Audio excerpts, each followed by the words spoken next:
우리 하나님은 전능하신 분이십니다. 믿으면 아멘 합시다. 그렇지만 우리 하나님은 언제나 사람을 통해서 일을 행하시죠. 그래서 시대마다 하나님께서 사람을 세우시고 그 세우신 사람에게 말씀하시고 그 세우신 사람을 통해서 하나님의 위대한 역사를 이루어 가십니다. 오늘 본문도 보게 되면 하나님께서 바알 숭배로 인하여 가장 영적으로 타락하고 어두운 시대에 한 사람을 세우셨습니다. 그 사람이 누구일까요? 바로 엘리야입니다. 엘리야는 하나님께서 세우신 선지자입니다. 엘리야라고 하는 이름은 뜻은 나의 하나님은 여호와이시다라고 하는 뜻입니다. 앞으로 이제 우리가 살펴보겠지만 엘리야는 참 대단한 사람이었습니다. 물론 우리와 같은 성경을 가진 사람이었지만 하나님의 손에 붙들린 바 되어서 한 시대에 정말 귀하게 쓰임받았던 사람이죠. 갈멜산의 영적인 전투에서 바알과 아세라를 섬기는 선지자 850명을 영적인 전투에서 승리하고 난 다음에 기손 시냇가에서 그들을 쳐 죽였습니다. 뿐만 아니라 사르밧 과부의 죽은 아들을 살리기도 했고 그가 비와 이슬이 있지 않으리라고 선포했을 때는 3년 동안 그 땅 가운데 비가 내리지 않았습니다. 그리고 그가 다시 기도했을 때에 하늘의 문이 열리고 비가 내리기 시작을 했습니다. 기도를 통해서 하늘의 문을 열고 닫았던 사람이죠. 그리고 그는 죽음을 경험하지 않고 해리바람을 타고 승천했던 사람입니다.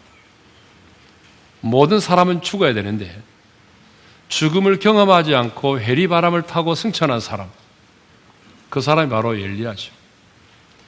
그러니까 구약의 율법을 대표하는 사람이 모세라고 한다면 구약의 여러 선지자를 대표하는 선지자가 누구냐? 바로 엘리야라고 하는 사실이죠. 그렇기 때문에 신약에서 보게 되면 우리 예수님이 변화산에 올라가서 기도하실 때 여러분 영광 중에 구약을 대표하는 모세와 엘리야가 나타나서 예수님과 대화를 나눴던 것입니다. 이렇게 한 시대에 하나님의 손에 붙들린 바 되어서 쓰임받았던 사람이 엘리야입니다.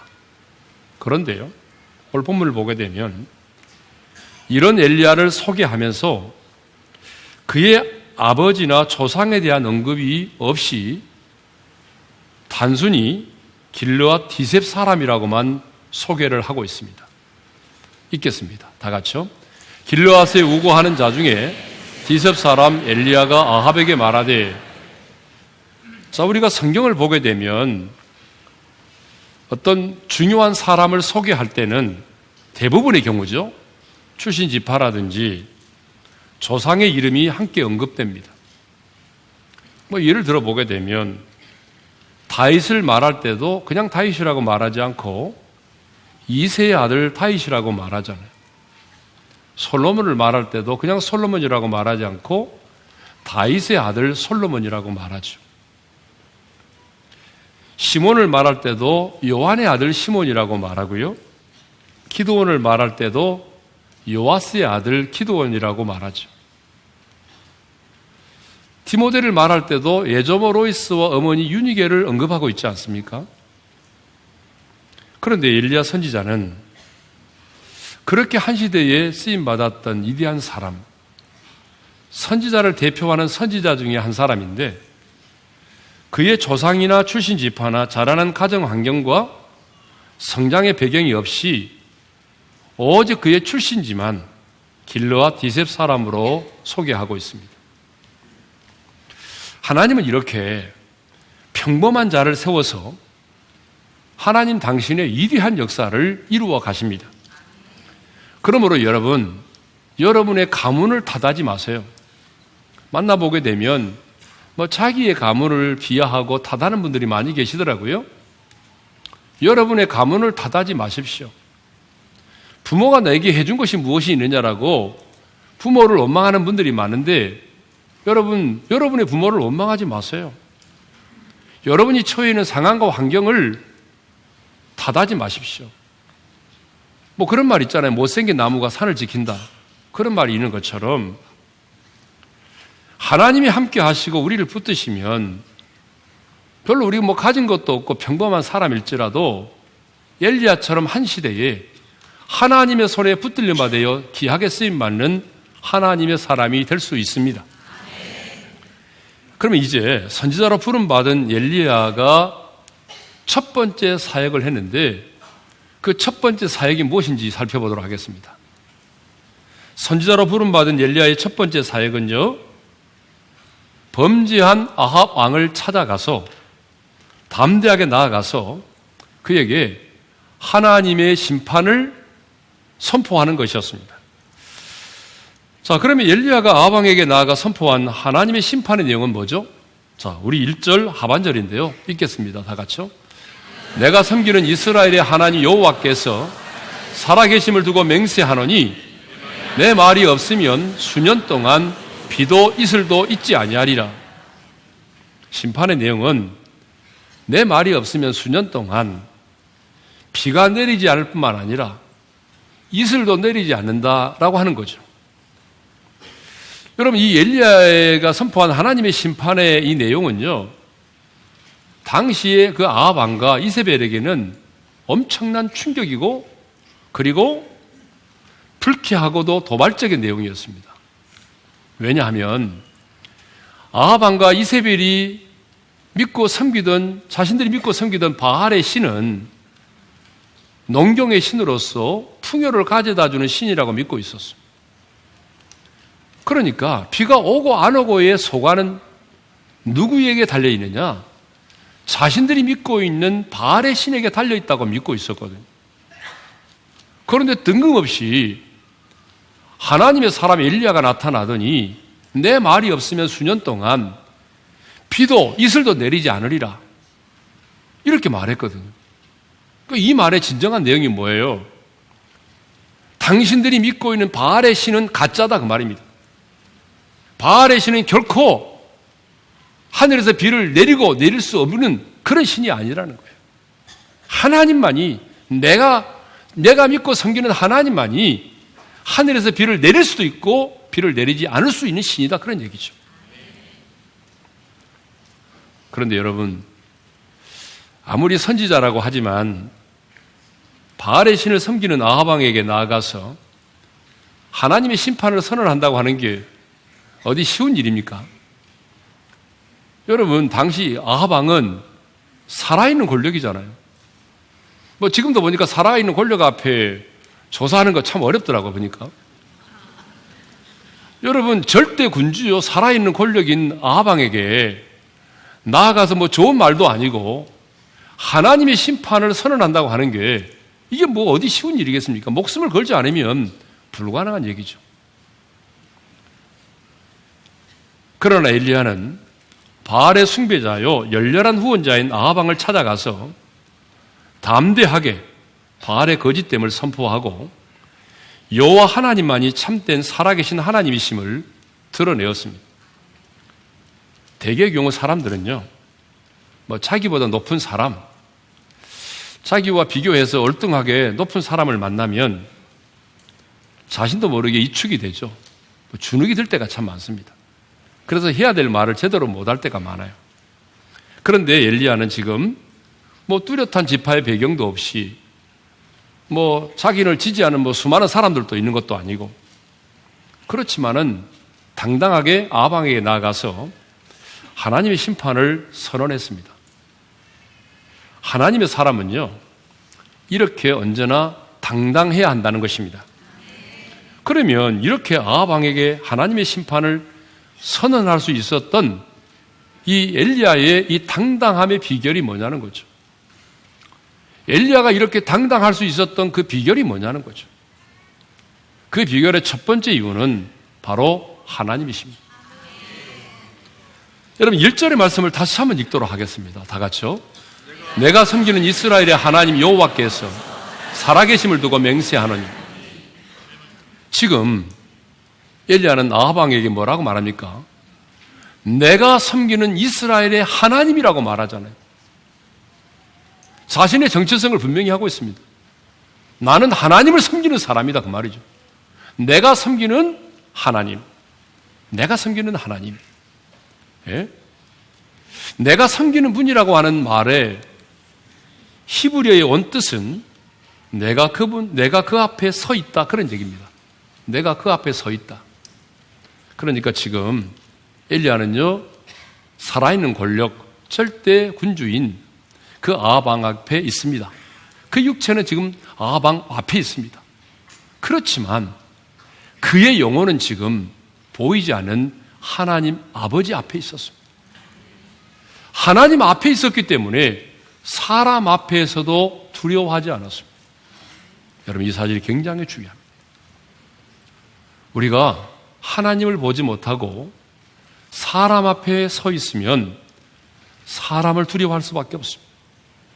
어떤 문제를 만났을 때 하나님은 보이지 않고 문제만 바라보게 되면 우리는 흔들릴 수밖에 없습니다. 우리 인생에 풍랑이 일어날 때도 마찬가지. 그 풍랑을 밟고 서 계신 주님을 보지 못하고 내 인생의 풍랑만을 바라보게 되면 우리는 흔들릴 수밖에 없습니다. 그러나 우리가 하나님 앞에서 하나님을 의식하고 하나님을 바라보게 된다면 여러분, 우리는 흔들리지 않습니다. 두려워 떨지 않아요. 여러분, 엘리야 역시 마찬가지죠. 그의 몸은 지금 아합 왕 앞에 있습니다.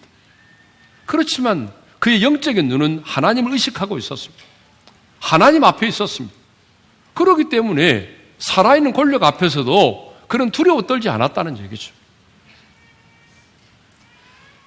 그렇습니다. 하나님을 내 앞에 모시고 하나님을 의식하고 하나님을 생각하고 하나님 앞에서 말하는 자는 내 곁에 계신 하나님, 내 우편에 계신 그 하나님 때문에 흔들리지 않습니다. 엘리야의 당당함의 첫 번째 비결은 바로 하나님이셨습니다. 당당함의 두 번째 비결은 하나님의 말씀이었습니다. 여러분, 1절 하반절을 다시 한번 읽도록 하겠습니다. 다 같이요. 내 말이 없으면 수년 동안 비도 이슬도 있지 아니하리라. 근데 우리말 성경에는 빠졌습니다. 왜냐하면이라는 말이 앞에 있어요. 왜냐하면. 그러니까 이 말은 무슨 말인고 하면은 내가 이렇게 말하는 것은 하나님의 말씀이 있었기 때문이라 그런 얘기입니다. 그렇습니다. 엘리야가 이렇게 당당했던 이유가 뭐냐 그러면 하나님의 음성을 들었기 때문이에요. 하나님이 자신에게 말씀하셨기 때문이에요. 그 말씀 때문에 이렇게 당당할 수가 있었던 거죠. 수년 동안 비도 이슬도 있지 아니하리라는 엘리야의 심판의 선언을 읽고 난 이후에 정말 비가 내리지 않았습니다. 그러자 왕은 이 모든 책임이 누구에게 있다고 생각했냐면 그렇게 선포한 엘리야에게 있다고 생각을 했기 때문에 엘리야를 잡아 죽이려는 일에 정력을 기울였겠죠. 자, 이것을 미리 아신 우리 하나님께서 지금 이 엘리야를 그리 시냇가에 보내서 숨어 지내도록 하십니다. 아니, 하나님이 전능하신 하나님이라면 굳이 이렇게까지 해야 됩니까? 하나님이 아합왕과 이세벨의 칼날을 하나님이 막아주시면 되지 뭐 이렇게까지 그리 시냇가에 보내가지고 숨어 지내게 만듭니까? 비겁하게. 이렇게 말하는 분들이 꼭 있어요. 근데 여러분, 하나님께서요 전능하시지 않아서가 아니에요. 하나님께서 지금 엘리야를 그리 시냇가에 보내서 숨어 지내게 하신 데는 이유가 있단 말입니다. 그 이유가 뭔지 아십니까? 그 이유는 그리 시냇가에서만 경험할 수 있는 하나님의 특별한 은혜를 경험하도록 하기 위해서입니다. 그러면 엘리야가 그리 시냇가에 숨어 지내면서 경험해야 될 그 특별한 하나님의 은혜는 무엇일까요? 딱 한마디로 말하면 깨달음입니다. 깨달음이에요.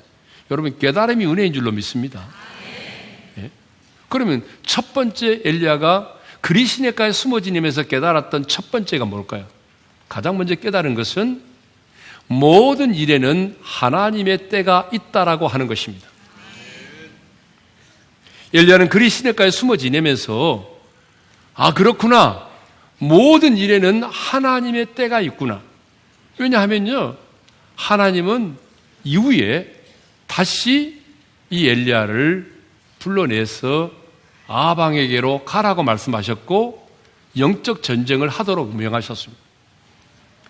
그러니까 여러분, 무조건 나가서 싸우는 것만이 하나님의 뜻이 아닙니다. 숨어 지내야 할 때도 있고 나가서 싸워야 할 때도 있다는 것이죠. 지상에 계실 때 우리 예수님도 마찬가지입니다. 어떤 때는요, 숨어 지내실 때도 있었습니다. 또 어떤 경우에는 주님께서 메시아로서 자신을 담대하게 드러내실 때도 있었습니다. 엘리야는요, 그리 시냇가에 숨어 지내면서 모든 일에는 하나님의 때가 있다는 것을 알게 된 것입니다. 무조건 나서는 것만이 전부가 아니라는 것도 알게 된 것이죠. 두 번째 깨달음이 있습니다. 이게 더 중요하죠. 이 두 번째 깨달음은 하나님이 어떤 분이신가를 깨닫게 된 것입니다. 하나님이 어떤 분이시지? 나를 부르시고 나를 선지자로 세우신 그 하나님이 어떤 분이신가를 깨닫게 되었어요. 첫 번째 깨달음, 하나님만이 나의 피난처가 되신다는 것을 깨닫게 된 것입니다.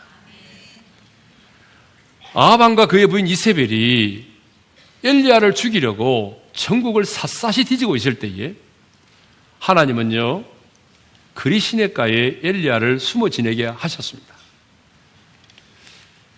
그리고 사람들이 눈치를 채지 못하도록 아침과 저녁마다 까마귀를 통하여 먹을 것을 공급해 주셨어요. 6절의 말씀을 읽겠습니다. 다 같이요. 까마귀들이 아침에도 떡과 고기를, 저녁에도 떡과 고기를 가져왔고 그가 시냇물을 마셨으니. 여러분에게 질문 하나 던지겠습니다. 왜 하나님은 까마귀를 통해서 아침과 저녁으로 떡과 고기를 공급해 주셨을까요? 왜? 아니, 말이 통하는 사람을 통해서 하면 얼마나 좋아요. 고맙다는 말도 좀 하고. 아니면 여러분 걸어다니는 멍멍이한테 떡과 고기를 매일 아침마다 공급해 주면 얼마나 좋아요. 쓰다듬어 줄 수도 있고 수고했다라고. 근데 왜 하나님은 걸어다니는 짐승도 아닌 또 사람도 아닌 하늘을 날아다니는 까마귀를 통해서, 그것도 사람들이 볼 수 있는 시간이 아닌 아침과 저녁 시간에 떡과 고기를 공급하셨을까요? 답이 나왔죠. 엘리야가 숨어있는 그 이치를 사람들이 깨닫지 못하도록 하기 위해서입니다. 지금 아합 왕이 이세벨과 더불어서 전국을 샅샅이 뒤지고 있습니다. 그런데 여러분, 매일마다 사람이 고기를 가지고 간다면 사람들이 모르겠어요? 저 사람 이상한 사람인데 신고하겠죠. 여러분, 매일 아침과 저녁이 되면은 무슨 강아지가 입에다가 고기를 물고 간다고 한번 생각해 보세요. 따라가지 않겠어요, 누가? 그래서 하나님은요, 사람도 아닌, 걸어다니는 짐승도 아닌 하늘을 날아다니는 까마귀를 통해서 시간대도 아침과 저녁에 떡과 고기를 공급해 주셨던 것입니다. 이것을 통해서 숨어있던 엘리야는 깨달았습니다. 하나님만이 나의 진정한 피난처가 되신다는 사실. 하나님만이 내 인생의 방패가 되어주시는구나. 하나님만이 나의 인생의 산성과 요새가 되어주시는구나. 내가 피할 수 있는 분은 하나님밖에 없구나. 하나님만이 나의 피난처이시다. 여러분, 이것을 너무나 확실하게 깨달은 거예요. 여러분, 우리도 인생을 살다 보게 되면 힘들고 어려울 때가 얼마나 많아요. 피하고 싶을 때가 얼마나 많아요. 그런데 여러분, 그럴 때마다 정말 주님께로 피할 수 있기를 바랍니다. 왜냐하면 주님만이 우리의 인생의 진정한 피난처가 되시기 때문입니다. 두 번째로 깨달은 게 있습니다. 두 번째로 깨달은 하나님이 어떤 하나님이냐면 하나님만이 내 인생의 공급자이시다라고 하는 걸 깨달은 거예요. 엘리야는 그리 시냇가에 숨어 지내면서 모든 은혜와 축복이 하늘의 하나님께로부터 오는 것임을 깨달아 알게 되었습니다. 정확하게 배달되는 까마귀를 통해서 배달되는 떡과 고기를 보면서 하나님이 내 인생의 공급자이시다. 내 인생의 공급자는 사람도 아니고 그 누구도 아니고 내 인생의 공급자는 하나님이시다. 이것을 뼈저리게 경험한 것입니다. 여러분, 그렇습니다. 하나님만이 여러분의 인생의 공급자이십니다. 하나님만이 여러분의 필요를 채워주실 수가 있는 것입니다. 세 번째로, 이게 더 제일 중요합니다. 어떤 하나님을 깨달았냐 그러면 하나님은 신실하신 분이구나 하는 걸 깨달았어요. 그래서 하나님은요, 아합이 엘리야를 잡아 죽이려고 하는 것을 아시고 엘리야를 그리 시냇가에 숨어 지내도록 하셨잖아요. 그런데 엘리야를 보내시면서 하나님이 그냥 보내신 것이 아니고 약속을 하셨어요. 그렇죠? 아까 읽었잖아요. 4절의 말씀을 다시 한번 읽겠습니다. 시작. 그 시냇물을 마시라. 내가 까마귀들에게 명령하여 거기서 너를 먹이게 하리라. 하나님의 약속이 뭡니까? 너 그리 시냇가로 숨어 있으라. 그러면 내가 까마귀에게 명령하여 내가 너희를 먹이리라. 이렇게 말씀하셨어요. 하나님이 여러분에게 그렇게 말씀하셨다면 여러분은 이 약속의 말씀을 믿고 그리 시냇가로 가겠습니까? 얼마나 황당한 약속입니까? 여러분, 그때에 엘리야가 무슨 생각을 했을까요? 까마귀를 묵상했을까요? 까마귀야, 참 고맙다. 너 나 때문에 고생이 많구나. 예? 뭐 여러분 이런 생각을 했을까요? 아니죠. 하나님을 묵상했겠죠. 아, 하나님은 내게 이런 약속을 하시더니 하나님은 약속을 지키시는 신실하신 하나님이시로구나. 하나님은 반드시 자신이 하신 말씀을 지키시는 분이구나. 하나님은 신실하신 분이시구나. 여러분, 이것을 철저하게 깨달은 거예요. 이것이 바로 그리 시냇가의 은혜입니다. 이처럼 엘리야는 그리 시냇가에 숨어 지내면서 하나님께서 자신을 예비해 두신 특별한 은혜를 경험했습니다. 그 특별한 은혜가 뭐예요? 깨달음입니다. 어떤 깨달음이에요? 모든 일에는 하나님의 때가 있다라고 하는 걸 깨달았어요. 하나님이 어떤 분이신가를 깨닫게 됐어요. 하나님만이 나의 피난처가 되신다는 사실을, 하나님만이 내 인생의 공급자이라는 사실을, 하나님은 약속을 반드시 지키는 신실하신 하나님이라는 사실을 깨달아 알게 된 것입니다. 근데 여러분, 이것이 왜 중요한지 아십니까? 하나님은 그리 시냇가에서 이 놀라운 은혜를 경험하고 난 이후에서야 나중에 그를 영적 전쟁의 선봉에 서게 하셨습니다.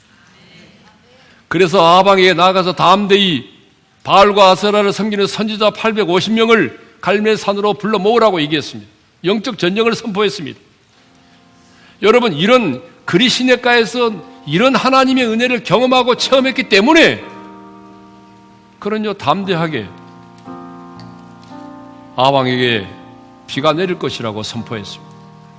손바닥만한 구름이 보일 때도 그런 담대하게 선포했습니다. 무릎으로 승부했습니다. 왜요? 하나님이 어떤 분이신가를 알았기 때문이죠.